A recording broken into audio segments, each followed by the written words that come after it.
Okay, someone says, I don't know what my goal is exactly. I have a lot of anxiety about it. Kaylee, I understand what you mean. I don't know how old you are, but I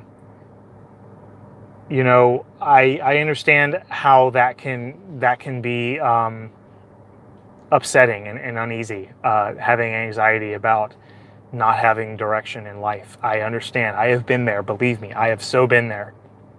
When I graduated college with my bachelor's, I didn't know what to do. I got rejected from the PhD program that I applied to. At first I got put on a waiting list, and then come to find out I didn't get in. I was devastated. I didn't know what I was going to do. And I kind of took it hard. It really was a dark time of my life. And 28 in a month, I went back to school 2 years ago. I feel like I should probably figure it out by now. Yeah, I know. But I guess all I can say about that is I think the best way to give yourself the best shot at figuring it out is to do two things, right?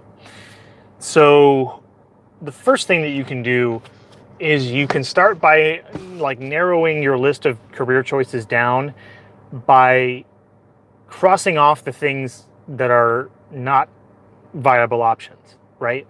And you cross those things based on certain categories, right? So the first category, you could say just arbitrarily, is, do I want to work inside or do I want to work outside? Now here in southeastern United States, it gets pretty hot sometimes, although not as hot here in South Carolina as it was in Florida. And you say, okay, I want to work inside. And so that automatically eliminates all the jobs in which you'd primarily work outside. It's like, okay, so that's progress. You've eliminated some stuff. You can say, okay, do I want to work alone or in small groups or as part of a big team, right? So there's three other categories right there. And so let's say you like to work alone. Perfect. Okay. So everything that requires a lot of teamwork and stuff like that, with large groups of people, you can cross that. So you can sort of narrow down your list of options based on your own personal preferences. Okay? That's one thing. That's one thing I would say. The other thing I would say is I don't know what your status is with friendships or relationships or whatever, but I think going out, and I understand it, depending on where you live, it's kind of hard right now with, coronavirus, government lockdowns, basically, government being, crazy and forcing people to shut down. I understand that's an issue, but as much as possible, get out, go to places, talk to people, even if it's just striking up a conversation with somebody at a coffee shop. You never know what a conversation with a stranger, what impact a conversation with a stranger might have. It might be something that completely sends you on a new trajectory. So those are kind of the two things I could say. She says, thank you. I am a computer science math student. I'm married with 2 dogs. Cool. I mean, computer science and math, that's, everybody needs a programmer, right? So I think you'll be set as long as you're, motivated, and I think you'll be set. Hopefully you haven't been borrowing money to pay for college. I hope you haven't been taking out student loans, because student loans are evil. They are highly predatory. They have very high interest rates, and they just crush people with debt. So, but even if you have, it's still not the end of the world. You can be aggressive and you can lower your standard of living, pay those things off, and then have a good financial future. And also, the fact that you're married is great. You have a husband, you're part of a team. If you're down, he can sort of pick you up. If he's down, you can pick him up. It's a team. It's good. So, all right. I think I'm gonna end it a little bit in a little bit. I'm at the Home Depot parking lot.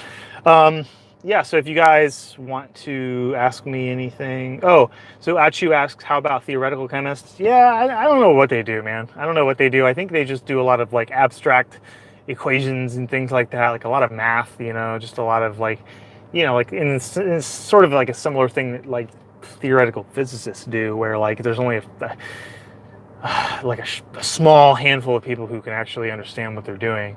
It's funny because I heard something, I forget who said it, but it was like some podcast where someone was saying, there are these theoretical physicists who could literally be making all of it up and nobody would know because there's such a small group of people in the world who can understand what they're doing. So Achu says, thanks, Ben. Always nice to listen to you. Thanks, man. It's always nice to talk to you. Very cool. Sarah says, thank you for your wise words. I'm not very wise.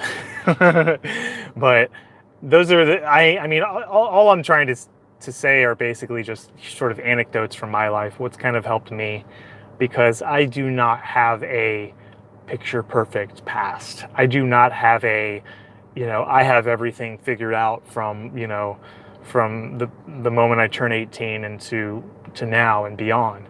That is not the impression that I intend to give off when I talk to people. Because I don't have everything figured out, and my past does have some dark times in it. It has confusing times in it. It has uncertain times in it.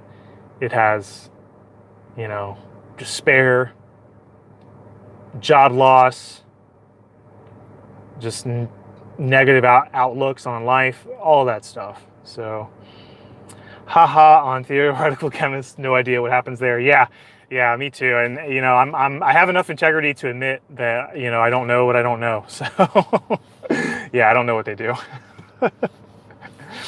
But you might be able to get in touch with one. Maybe your local college, university, or whatever. Maybe there's one there. You can send an email, send her an email, whoever. Probably a dude.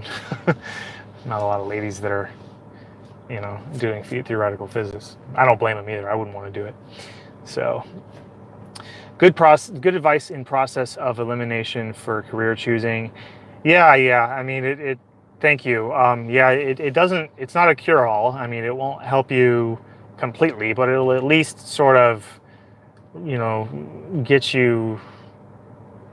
It'll rule out the things that are not on the table, which is progress, and it might motivate you enough or anybody who's sort of ambivalent about what direction to go in, it might motivate that person enough, to get that forward momentum to get going. All right, well, I'm gonna end it here. Thank you. This might be the most participation I've had in any live stream, so thank you.